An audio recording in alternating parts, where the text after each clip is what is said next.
بیان سے مولانا یوسف صاحب رحمۃ اللہ علیہ جب امیر بنے تو مولانا انعام صاحب، یہ پوری دنیا سنیں گی بات، اور مولانا احتشام الحسن صاحب کندلوی دونوں چھوڑ کے چلے گئے. لیکن مولانا یوسف صاحب رحمۃ اللہ علیہ نے سمجھا بجھا کر 1.5 سال کے اندر ان دونوں کو واپس لے کر آ گئے. میں نے پہلے ہی کہا انہوں نے اختلاف کیا تھا اس لیے واپسی آسان تھی، مخالف لوگوں کی واپسی مشکل ہوتی. پھر زمانہ چلا مولانا یوسف صاحب کا، لیکن دشمنیاں پیدا ہو گئی مولانا یوسف صاحب سے. آ تو گئے لیکن دل میں بیچ پڑ گیا.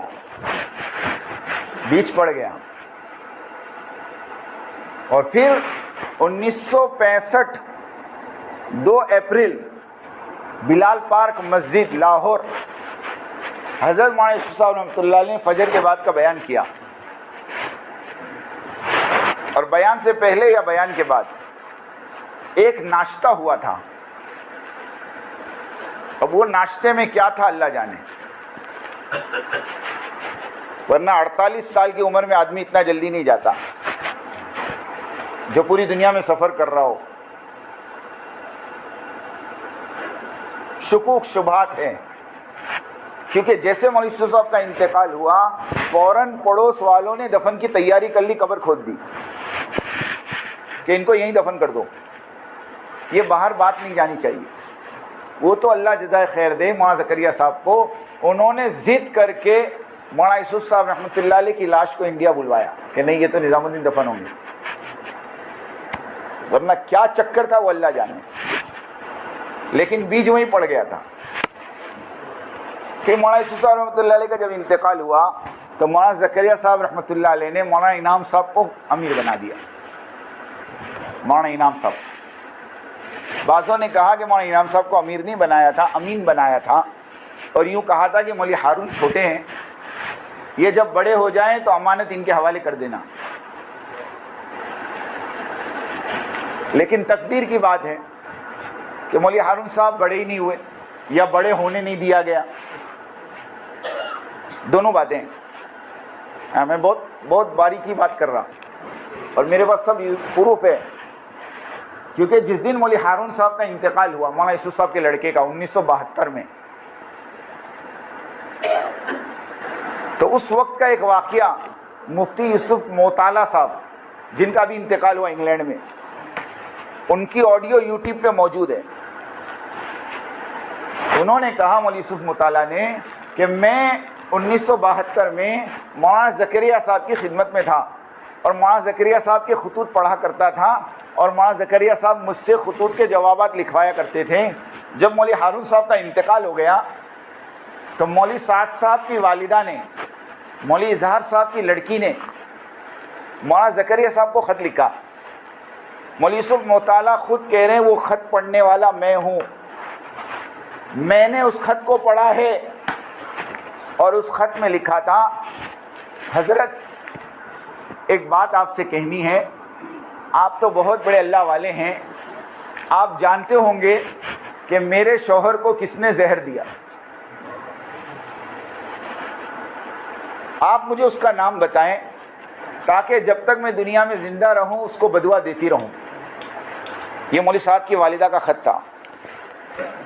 مولوی یوسف موطالعہ کہتے ہیں مولوی زکریا نے مجھے بلایا اور مجھ سے کہا اس کا جواب لکھو، اور جواب میں مولوی زکریا صاحب نے خط لکھا، میری بچی میں جانتا ہوں تیرے شوہر کو کس نے زہر دیا، لیکن میں اس کا نام نہیں بتاؤں گا، اور میں تجھ سے بھی کہوں گا اللہ سے دعا کر اللہ تیرے شوہر کی مغفرت کرے، جنت الفردوس میں جگہ عطا فرمائے، اور اس کا بہترین بدلہ تجھے تیری اولاد کی شکل میں دے. یہ مولانا زکریا صاحب کے خط تھے. لیکن جب مولانا انعام صاحب امیر بنے، بیچ میں بات رہ گئی، تب بھی اختلاف ہوا. اس وقت اختلاف کرنے والے کون تھے پتہ ہے؟ مولانا رحمت اللہ میرٹھی، جو مولوی یوسف صاحب رحمۃ اللہ علیہ جب سفر میں ہوتے تھے تو فجر کا بیان نظام الدین کا مولوی رحمۃ اللہ میرٹھی کرتے تھے. یہ آدمی وہ تھا جس کے بیانات پر لوگ دھاڑے مارتے تھے. اب ان کو یہ تھا کہ مولانا یوسف کے جگہ پر بیان تو میں ہی کرتا ہوں, ان کے بعد یہ کرسی تو میری ہے. نہیں سمجھے آپ؟ اب پہلے سے کرسی کا شوق ہو تو. ابھی رستے میں ہم قصہ سن رہے تھے, ایک آدمی کسی بزرگ کے پاس گیا, بیعت ہوا, ان کے ساتھ رہنے لگا, اور چند مہینوں کے بعد کہا حضرت کچھ تربیت نہیں ہو رہی. کیا کہا؟ حضرت کچھ تربیت نہیں ہو رہی, کچھ فائدہ نہیں ہو رہا آپ کے پاس رہنے کا. کہا کیوں؟ کیا نیت لے کر آئے تھے؟ کہا میں تو آپ کے پاس آپ جیسا بننے آیا تھا. تو کہا پہلے دن سے کرسی کا شوق ہے تو کیا ملے گا؟ پہلے دن سے پیر بننے کی تمنا ہے. نہیں سمجھے آپ؟ تو کیا ملے گا بھائی؟ پہلے مجاہدہ کرو کہ نہیں. سمیر صاحب نے مثال دی, مفتی سمیر صاحب نے مثال دی. ایک بچہ پہلے اسٹوڈنٹ ہوتا ہے نا, اس کے بعد ٹیچر بنتا ہے, اس کے بعد ایگزامینر بنتا ہے. ارے ایسا ہی ہوتا ہے. بولے یہاں تو پہلے دن سے ایگزامینر بن جاتے ہیں. امیر صاحب کو 10 نمبر, فلاں کو 5 نمبر, فلاں کو 2 نمبر. پہلے دن سے فیصلہ کرتا, اس میں کچھ لینے کا نہیں, اس میں کچھ لینے کا نہیں, اس میں کچھ لینے کا نہیں. حضرت مولانا صاحب فرماتے ہیں جو اپنے ساتھیوں کے بارے میں یوں کہوے کہ اس کا میرے یہاں کوئی مقام نہیں, قسم خدا کی اس کا خود اللہ کے یہاں کوئی مقام نہیں. جو یوں کہوے اپنے ساتھیوں کے بارے میں کہ اس کو میں نہیں مانتا, تو کہتے اس کو اللہ نہیں مانتا. سیدھی بات ہے. ہاں, تو پہلے دن سے جذبہ یہ تھا کہ مولانا یوسف کے بعد میں امیر بنوں, اور جب امارت نہیں ملی تو چھوڑ کے چلے گئے. مفتی مولانا عبداللہ جھانجی صاحب, مولانا سلیمان جھانجی صاحب کے لڑکے نے مجھے بتایا, حافظ صاحب میں نے اپنی آنکھوں سے دیکھا ہے نظام الدین کے سامنے سے گزرتے تھے, سیڑھیوں پہ تھوک کے جاتے تھے. یہ بھی چھوڑ کے گئے, اور ان کے ساتھ 40 آدمی نکلے. لیکن قسم خدا کی کھا کے کہتا ہوں, پوری تبلیغ کی 100 سال کی تاریخ میں چھوڑنے والے تو بہت ملیں گے, لیکن چھوڑنے کے بعد مورچہ کھڑا کرنے والے ان کے سوا کوئی نہیں. یہ بات ہے. اس لیے یاد رکھو میرے دوستو, کام نبیوں کا ہے اور کام صحابہ کی سیرت پہ ہوتا ہے. ہاں, جب یہ اختلاف کر کے باہر نکلے تو ان کو 2 باتیں پیش کی گئی تھی.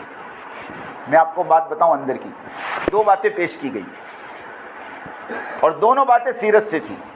جیسے ابھی ہمارے دستگیر بھائی نے بتایا کہ حضرت نے ایک واقعہ یہ سنایا کہ دیکھو حضرت سعد ابن عبادہ رضی اللہ تعالیٰ عنہ اللہ کے نبی کی دنیا سے جانے کے بعد انصار کے امیر بننا چاہتے تھے, اور سارے انصاروں کو جمع بھی کر لیا تھا کہ میرے ہاتھ پہ بیعت کر لو. لیکن حضرت عمر نے کہا کہ نہیں, امیر تو ایک ہی ہوگا اور وہ ابو بکر ہوگی. یہ نہیں ہو سکتا کہ مہاجرین کا امیر ابو بکر ہو, انصار کا امیر سعد بن عبادہ ہو. یہ نہیں ہو سکتا. یوں کہہ کر سارے انصاروں کو سمجھا کر ابو بکر کے ہاتھ پہ بیعت کروائی. لیکن سعد ابن عبادہ رضی اللہ تعالیٰ عنہ نے یوں کہا کہ میں بیعت نہیں کروں گا. حضرت ابو بکر نے کہا کوئی بات نہیں, آپ بیعت مت کرو, لیکن رہو ہمارے ساتھ, رہو ہمارے ساتھ. سعد ابن عبادہ رضی اللہ تعالیٰ عنہ نے 2.5 سال تک بیعت نہیں کی. سنو, 2.5 سال تک. لیکن حضرت فرماتے ہیں ابو بکر رضی اللہ تعالیٰ عنہ کا کوئی مشورہ نہیں چھوڑا, مسجد نبوی کی نماز نہیں چھوڑی, اور مدینہ شہر نہیں چھوڑا. اب میں آپ کو واقعہ بتا رہا ہوں, تو کیا سیرت کا واقعہ یہ نہیں جانتے؟ ارے جانتے کہ نہیں جانتے؟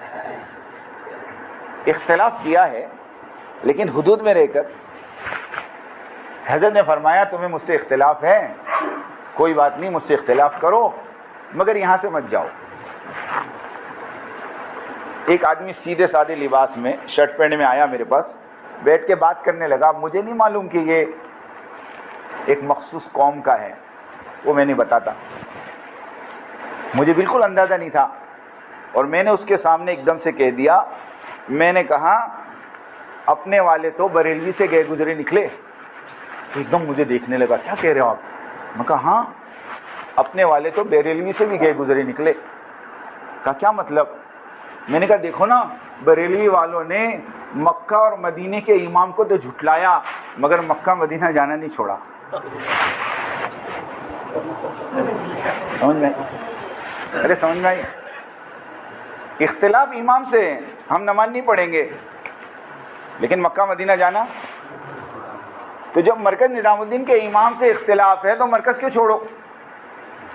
ایک صاحب کہہ رہے تھے ہم تو اکابرین ثلاثہ کے ماننے والے ہیں. میں نے کہا اکابرین ثلاثہ کی قبر پر فاتحہ پڑھنے سے بھی محروم ہیں کہ قبر بھی اندر ہے. قبر بھی کہاں ہے؟ ارے اکابرین ثلاثہ کی قبر کہاں ہے؟ اکابرین ثلاثہ کے ماننے والے قبر پہ فاتحہ پڑھنے سے محروم ہے. بولو دنیا کیا تماشا دیکھ رہی؟ تھوڑی سی عقل ہو تو آدمی کھول دے. سمجھنے کی بات ہے دوست. تو ایک بات تو سعد ابن عبادہ کی سنائی, اور دوسری بات حضرت نے فرمائی کہ حضرت ابو ذر غفاری رضی اللہ تعالیٰ عنہ کو حضرت عثمان غنی سے اختلاف تھا اور بہت لڑائی ہوتی تھی, مشوروں میں, جھگڑوں پر جھگڑے, کیونکہ ابو ذر غفاری شدت پسند آدمی, وہ ذرا بھی چلنے نہیں دیتے تھے. نہیں سمجھے؟ کسی نے ان کو کہا کسی کے پاس 20 دینار ہو تو کتنی زکوٰۃ دینے کا؟ حضرت ابو ذر نے کہا 20.5 دینار.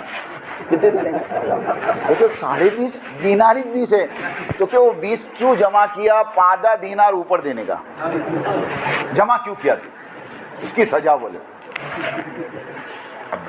اب ایسا مزاج کا آدمی, اور حضرت عثمان غنی کے زمانے میں مال آ رہا ہے تو مسجد کی نوعیت بدل گئی, مسجد کے اندر نقش و نگار ہو گئے.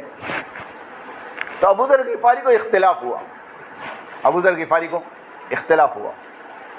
تو حضرت عثمان غنی رضی اللہ تعالیٰ عنہ نے سارے صحابہ سے مشورہ کیا کہ بھئی اس کا کوئی حل نکالو, یہ روز کے جھگڑے, اور ایک حل تو نکالنا چاہیے نا.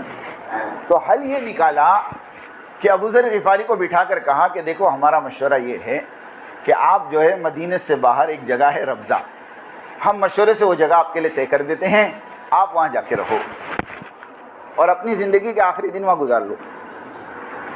تو ابو ذر چونکہ مخلص تھے نا اور اختلاف تھا, مخالفت نہیں تھی, تو اپنے امیر کی اطاعت کی اور جا کر ربضہ رہنے لگے. آپ لوگ کئی واقعات ربضہ کی پڑھے ہوں گے. وہ واقعہ پڑھا ہوگا کہ ایک غلام رکھا انہوں نے اور پھر وہ اونٹ دوسرا لے کر آیا, ہے نا؟ ارے پڑھا کہ نہیں فضائل اعمال میں؟ اور وہ واقعہ بھی پڑھا ہوگا کہ جب انتقال کا وقت قریب آیا تو اپنی بیوی کو کہا کھانا پکاؤ. تو کہا کس کے لیے؟ کہا ایک جماعت آئے گی جو مجھے دفن کرے گی. تو وہ جنگل میں رہتے تھے, اختلاف تھا ان کو. تو حضرت نے فرمایا کہ اگر تمہیں اختلاف ہے تو تم ہمارے پاس آؤ, ہم مشورے سے کوئی جگہ آپ کے لیے طے کر دیں, آپ وہاں رہ جائیں. ارے بولو سیرت کا فیصلہ تھا نا. اب اتنی بڑی بات سمجھ میں نہیں آ رہی. اب لوگ مجھے کہتے ہیں کہ تم کو زیادہ سمجھ میں آتا ہے کہ ان کو. میں نے کہا ایک بات بول, سیدھی سیدھی بات بول. ایک عالم شیخ الحدیث وہ کعبۃ اللہ کی طرف بیٹھ کے پیشاب کرے اور میرے جیسا جاہل اس کو کہے حضرت قبلہ ہے, تو تیرے جیسا کوئی جاہل وہاں کھڑا ہو کہ تیکو زیادہ سمجھ پڑتی کہ شیخ الحدیث کو. اتنی بات تو ہم کو بھی سمجھ پڑتی. ارے اتنی تو ہم کو بھی عقل ہے نا بھائی. ہم یہ نہیں کہہ رہے اختلاف غلط ہے, ہم کہہ رہے ہیں اختلاف کے بعد جو طریقہ ہے وہ غلط ہے. یہ طریقہ نہیں ہوتا اختلاف کا, ورنہ صحابہ میں اختلاف اس سے بڑے ملیں گے. ہاں, امام ابو حنیفہ اور امام شافعی کی نماز میں 4 رکعت میں سننا کان کھول کے, فضائل اعمال میں لکھا ہے, میں نہیں بولتا, 4 رکعت میں 200 مسئلے اختلاف والے ملیں گے تمہارے کو. تم تو خالی رفع دین جانتے ہو, آمین بالجہر جانتے ہو, 200 مسئلے. امام حنیفہ رحمۃ اللہ علیہ کہتے ہیں امام کے پیچھے سورہ فاتحہ پڑھنی پڑے گی, اور امام شافعی کہتے ہیں فاتحہ پڑھنا حرام ہے,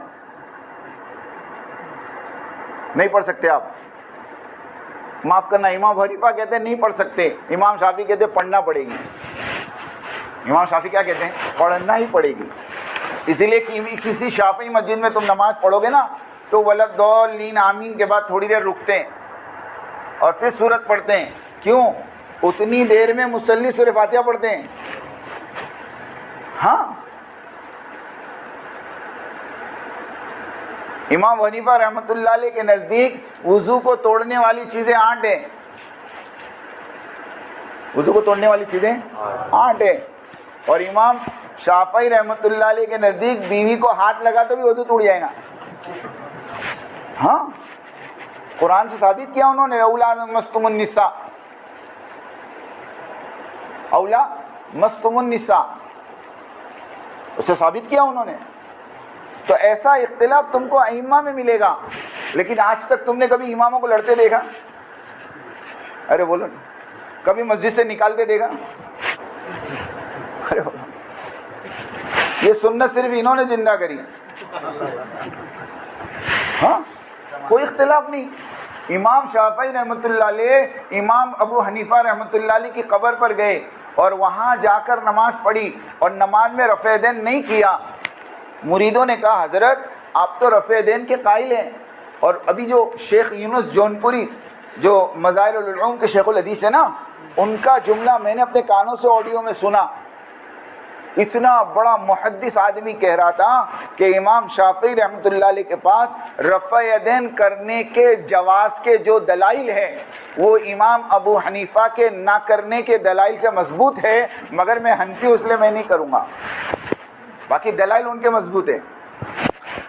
ایسا مضبوط آدمی جب امام ابو حنیفہ رحمۃ اللہ علیہ کے مزار پہ پہنچا تو رفع دین نہیں کیا. مریدوں نے پوچھا کہ آپ نے رفع دین نہیں کیا؟ تو امام شافعی نے قبر والے کی طرف اشارہ کر کے کہا میں نے اس کے اکرام میں رفع دین چھوڑ دیا. ہاں، اختلاف کی جگہ پر دوستو حدود اختلاف کتاب مولانا زکریا صاحب کی پڑھو. حدود اختلاف ملتی بھی نہیں اب مارکیٹ میں، غائب ہو گئی جب سے اختلاف ہوا. ہاں، میں وہ ڈھونڈا نہیں ملتی ہو. وہ پڑھو اختلاف کی حدیں کیا ہوتی ہیں. میں ایک مرتبہ مشورے میں بیٹھا تھا تو ایک اللہ والے یوں کہہ رہے تھے دیکھو اختلاف میں پڑھ کر اللہ کے سامنے مجرم بن کر حاضر مت ہو، بلکہ مظلوم بن کر حاضر ہو. کئی زبان سے ایسے جملے مت نکالو کہ تم مجرم بن جاؤ. ہاں، اس لیے ہم کہتے ہیں اختلاف کرو لیکن حدود میں رہ کر کرو. کل کو واپس آنا پڑے تو دروازے کھلے رہے. اتنے آگے مت بڑھ جاؤ کہ ریورس بند ہو جاوے. سمجھ رہے ہیں میری بات؟ اتنے آگے چلے گئے کہ اب واپسی کے راستے نظر نہیں آ رہے. ہاں، واپسی کے راستے نظر نہیں آ رہے. ابھی میرے پاس ایک آڈیو آئی، کسی نے محمد لاٹ صاحب سے کہا آپ نظام الدین واپس چلے جاؤ، تو کہہ رہے واپس چلے جاؤ سر پھڑوانے جاوے، جان کا خطرہ ہے ہمارا. تو حضرت مولانا سعد صاحب نے کہا کہ مولانا یوسف صاحب رحمۃ اللہ علیہ کو 1947 میں یوں ہی کہا تھا کہ جب دیش بٹا تھا، کہا آپ پاکستان چلے جاؤ، نظام الدین میں آپ کی جان کو خطرہ ہے. تو مولانا یوسف صاحب رحمۃ اللہ علیہ نے کہا تھا کہ جان سے زیادہ مرکز بچانا فرض ہے. کیا بچانا فرض ہے؟ اور اب کیا کہہ رہے لوگ؟ جان بچانا فرض ہے. تو پوچھو جان بچانا فرض ہے مرکز بچانا فرض ہے؟ اس کے لیے میرے دوستوں میں یہ ساری باتیں اس لیے نہیں کر رہا، بلکہ میں تو آپ لوگوں کو صرف اطمینان دلانا چاہتا ہوں کہ اللہ کا روزانہ 2 رکعت پڑھ کر شکریہ ادا کریں کہ اللہ پاک نے ہمیں بہت صحیح جگہ پر اور بہت صحیح امیر کی عمارت میں کام کرنے کے اللہ نے توفیق. سچی کہتا ہوں، ایسا آدمی زندگی میں نے کبھی نہیں دیکھا، بلکہ دنیا نے نہیں دیکھا. ہمارے بمبئی کے ایک ذمہ دار کہہ رہے تھے میں 15 دن کینیڈا ساتھ میں رہا حضرت کے علاج کے لیے. 15 دن 24 گھنٹے میں نے حضرت کے دیکھے. حضرت صرف نماز کے ٹائم پہ نماز، ورنہ منتخب حیات الصحابہ،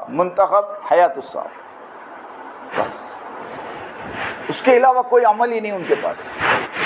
نہ کسی کی غیبت سنتے ہیں، نہ کسی کی غیبت کرتے ہیں. سچی کہتا ہوں، نہ کسی کی غیبت کرو، نہ کسی کی غیبت سنو.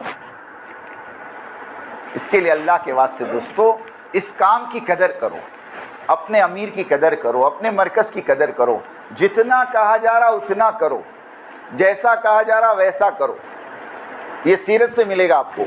حضرت حذیفہ کو کہا جاؤ کافروں کے اندر جاسوسی کر کے آؤ، وہ گئے اور دیکھا ابو سفیان تاپ رہا ہے، نکالا تیر اور بٹھایا، اچانک آواز آئی یا دل میں خیال آیا کہ اللہ کے نبی نے یوں کہا کہ حرکت مت کرنا، واپس رکھ دیا۔ لوگوں کو شک ہو گیا کہ ہمارے اندر کوئی جاسوس ہے، سب اپنا اپنا ہاتھ پکڑ لو۔ تو انہوں نے بازو والے کا ہاتھ پکڑ لے، تو کون؟ ارے بولے میرے کو نہیں پہچانتا، ان کو کوئی پوچھے اس سے پہلے دوسرے کو پوچھے۔ اور پھر واپس آئے تو راستے میں فرشتے ملے، کہا تمہارے سردار کو کہنا دشمنوں کا انتظام ہو گیا۔ علماء لکھتے ہیں کہ یہ کام کا اصول ہے، جتنا کہوے اتنا کرو، جیسا کہوے ہاں۔ حضرت مولانا انعام صاحب رحمۃ اللہ علیہ کے خادم تھے مولانا احمد لاٹ صاحب۔ ایک مرتبہ مولانا احمد لاٹ صاحب کو یوں کہا جاؤ اوپر دیکھ کر آؤ مولانا عمر صاحب کیا کر رہے ہیں۔ خود مولانا احمد لاٹ صاحب نے قصہ سنایا۔ تو مولانا احمد لاٹ صاحب اوپر گئے، دروازہ کھٹکھٹایا تو دروازہ کھلا تھا۔ مولانا عمر صاحب نے کہا اندر آ جاؤ۔ کون؟ مولانا کہتے میں دروازہ کھل کے اندر گیا تو میں نے دیکھا مولانا عمر صاحب قرآن پڑھ رہے ہیں۔ اب میں نے وہاں کھڑے کھڑے سوچا کہ حضرت نے دیکھنے بھیجا ہے، کچھ کام تو ہوگا کہ نہیں ہوگا۔ تو کہا میں نے ایک دم سے مولانا عمر صاحب سے کہا حضرت بلا رہے ہیں، حضرت جی بلا رہے ہیں۔ مولانا عمر صاحب نے اپنا قرآن بند کیا اور مولانا احمد لاٹ صاحب کا ہاتھ پکڑ کے نیچے آ گئے اور نیچے کمرے میں گئے۔ جب کمرے میں گئے اور مولانا انعام صاحب سے کہا حضرت فرمائیے کچھ کام تھا آپ نے بلایا؟ کہا میں نے تو نہیں بلایا۔ کہا آپ نے نہیں بلایا؟ ہاں میں نے تو نہیں بلایا۔ کون آیا تھا آپ کے پاس؟ تو کہا وہ احمد لاٹ تھے، وہ کہہ رہے آپ نے بلایا۔ کہا اچھا احمد لاٹ بلایا آپ کو، ایک کام کرو آپ جاؤ احمد لاٹ کو اندر بھیجو۔ جب وہ ایک دم کم عمر تھی مولانا کی، 1965 کی بات، فارغ ہو کر آئے تھے 1962 میں، تو مولانا احمد لاٹ صاحب کو اندر بلایا اور حضرت نے اپنے سامنے بٹھا کر کہا مولوی صاحب تبلیغ کا اصول یاد رکھو، جتنا کہے اتنا کرو، جیسا کہے ویسا کرو۔ تم کو کہا دیکھ کر آؤ تو دیکھ کے آنے کہا، بلانے کس نے بولا؟ بلانا ہوتا پھر میں بھیجتا۔ اپنے دماغ کے گھوڑے مت دوڑاؤ۔ سنو اس وقت نظام الدین سے جو بات کہی جا رہی وہ کرو تو تمہاری ترقی ہے، اس سے ہٹ کر ترقی ہو ہی نہیں سکتی، اس سے ہٹ کر ترقی ہو ہی نہیں سکتی۔ ہاں لوگ تم کو گمراہ کریں گے، یہ نہج نہیں ہے وہ نہج نہیں ہے۔ میاں جی محراب صاحب رحمۃ اللہ علیہ کا جملہ ان کو سناؤ، جو تم کو کہوے نا نہج نہیں ہے، اس کو میاں جی محراب صاحب کا جملہ سناؤ۔ میاں جی محراب صاحب رحمۃ اللہ علیہ فرمایا کرتے تھے بنگلے والی مسجد کے ممبر سے جس زمانے میں جو بات کہی جائے وہ اس زمانے کا نہج ہوگا۔ بات ختم ہو گئی۔ کیا کہا؟ بنگلے والی مسجد کی مرکز سے جس زمانے میں جو اصول بتایا جاوے وہ اس زمانے کا نہج ہوگا۔ اس زمانے کا نہج یہ ہے، نہیں سمجھا آپ، کہ مسجد کی آبادی اور ایک دن فضائل اور ایک دن منتخب کی تعلیم، گھروں کے اندر قرآن کے حلقے، اس میں ہمیں کوئی اختلاف نہیں ہونا چاہیے۔ یہ سب عہد کرو انشاءاللہ کریں گے، کریں گے سب، اس میں کوئی اختلاف نہیں ہے۔ ہاں ایک صاحب نے مجھے کہہ رہے تھے وہ ایک ہی کتاب تھی اچھی خاصی، یہ دوسری کتاب شروع کر دی، کتنا انتشار ہے نا دنیا میں۔ میں نے کہا ٹھیک ہے، آپ کو کس نے کہا ایک تھی؟ کہ ایک ہی تو تھی۔ میں نے کہا ایک تھوڑی تھی، حضرت مولانا الیاس صاحب رحمۃ اللہ علیہ کے زمانے میں 5 کتاب تھی۔ کہ ہاں 5 تھی؟ میں کہا ہاں 5 تھی۔ کون سی؟ میں کہا سن، ایک حکایت صحابہ تھی، ایک فضائل نماز تھی، ایک فضائل تبلیغ تھی، ایک فضائل ذکر تھا اور ایک فضائل قرآن تھا۔ کتنی کتاب ہوئی؟ 5 تھی نا۔ اس کے بعد فضائل صدقات کب لکھی گئی؟ میں دلیل دوں، فضائل صدقات کا آخری صفحہ جہاں فضائل صدقات ختم ہوتی ہے نا، اس پہ لکھا ہے الحمدللہ یہ کتاب سن 1949 میں پوری ہوئی۔ 1949 میں فضائل صدقات اور فضائل حج لکھی گئی. اب مولانا الیاس صاحب کا انتقال تو 44 میں ہو گیا تھا. 44 میں ہو گیا تھا نا. کتاب کب لکھی؟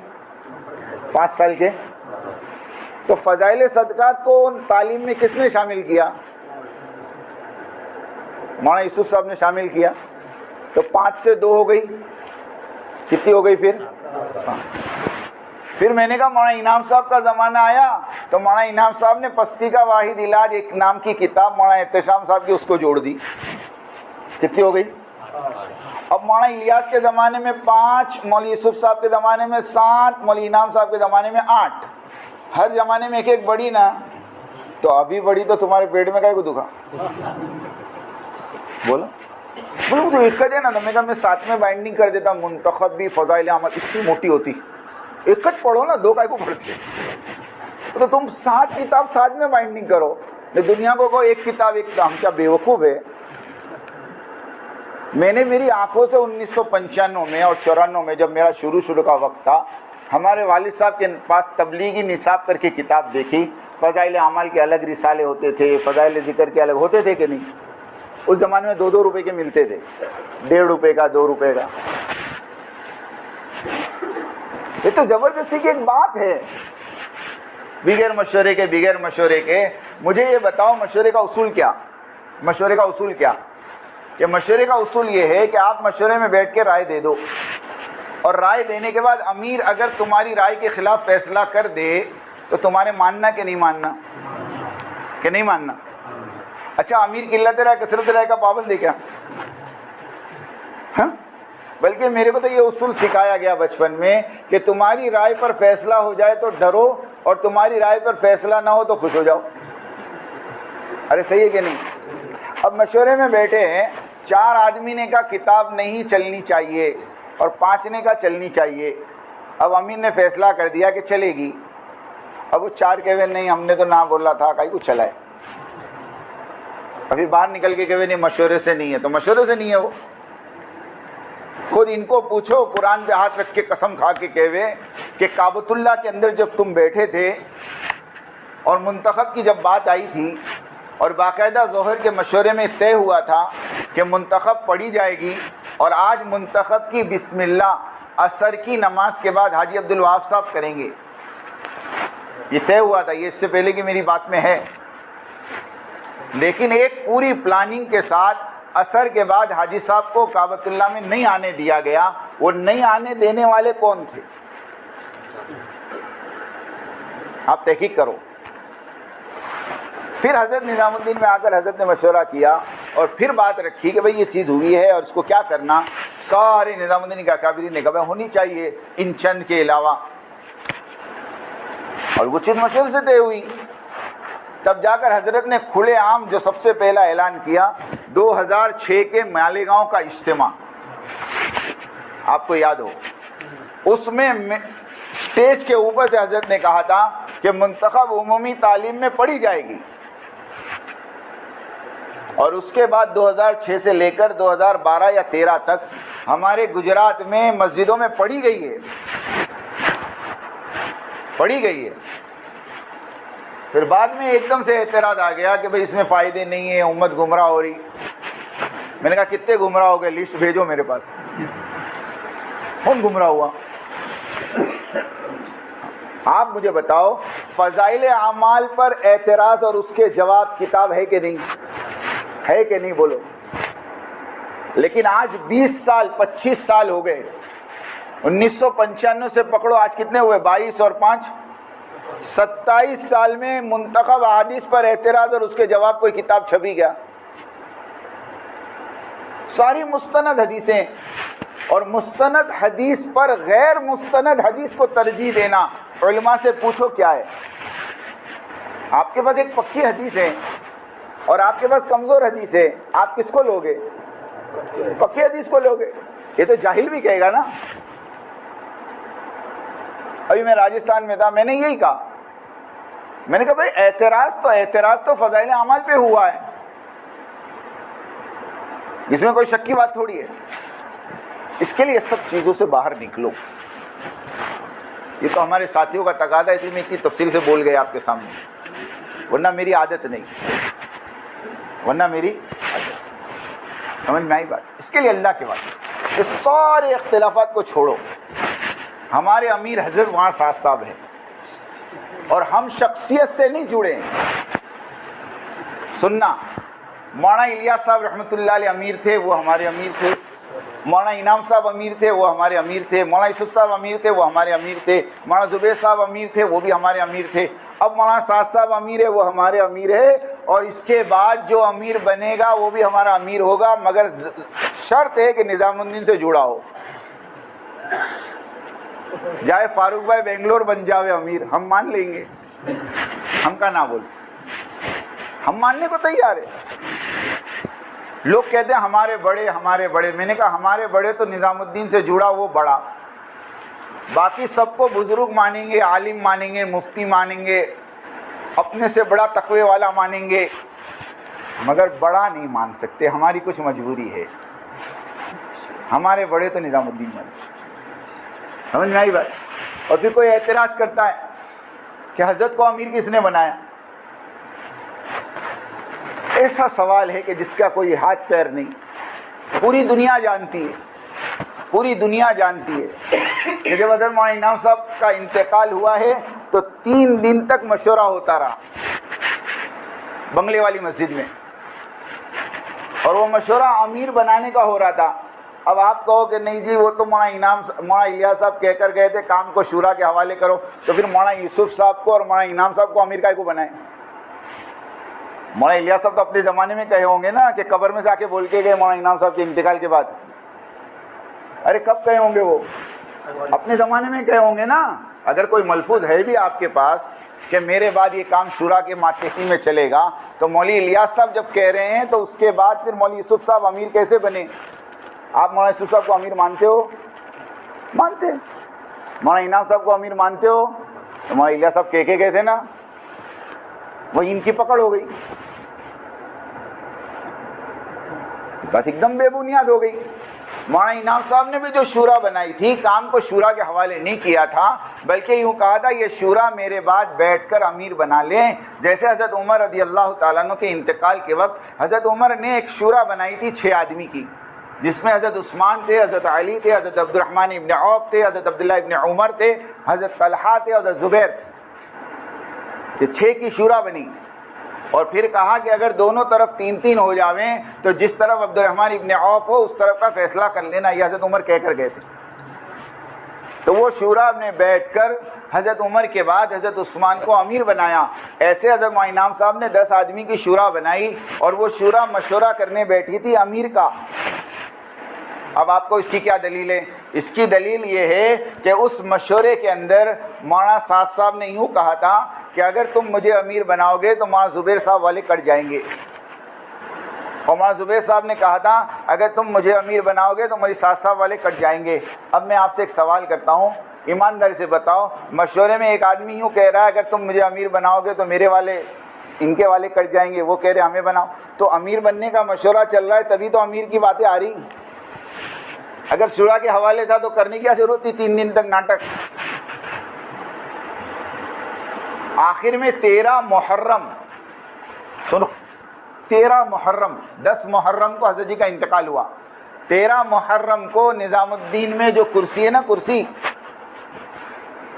ہاں وہاں پر کھڑے ہو کر حضرت میاں جی مہراج صاحب رحمۃ اللہ علیہ کمرے میں سے نکلے اور آ کر کہا کہ ہماری ساری شورا کے مشورے سے اب یہ کام 3 لوگوں کے حوالے ہوا ہے، اور 3 لوگ اس کام کو لے کر چلیں گے۔ اس میں ایک مولانا اظہار صاحب، ایک مولانا انعام صاحب، مولانا زبیر صاحب اور ایک مولانا سعد صاحب، یہ تینوں کے حوالے کام ہو گیا۔ جب مولانا اظہار کا انتقال ہو گیا تو مولانا سعد اور مولانا زبیر صاحب کام لے کر چلتے رہے۔ اب مولانا زبیر صاحب کا انتقال ہو گیا تو کون بچا؟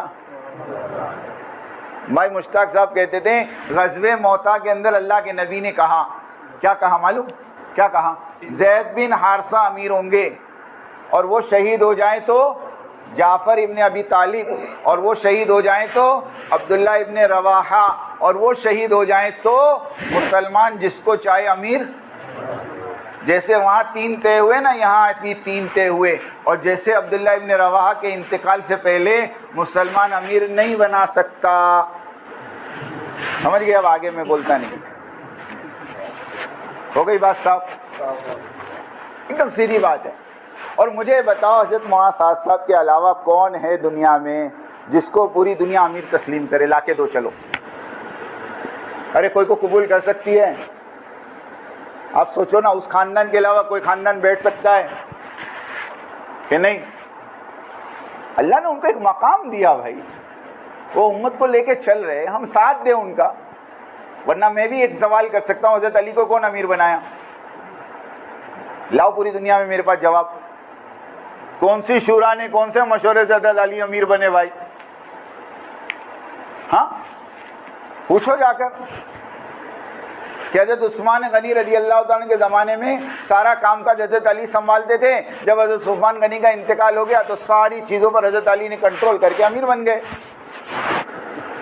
ہاں ایسا ہوا ہے. سمجھ میں آئی بات؟ یہ سب چھوڑو. اب یہ طے کرو کہ انشاءاللہ ہمیں موت تک اطاعت کے ساتھ مرکز کی اور مرکز کے امیر کی اطاعت کے ساتھ کام کرنا ہے. کون کون کرے گا؟ ذرا ہاتھ اٹھاؤ. انشاءاللہ سب کرے گا. ہاں جان دے دیں گے لیکن امیر کی اطاعت کو نہیں. یہ ہر زمانے کے مسلمانوں کا اصول ہے. اب وہ امیر جو کہہ رہا وہ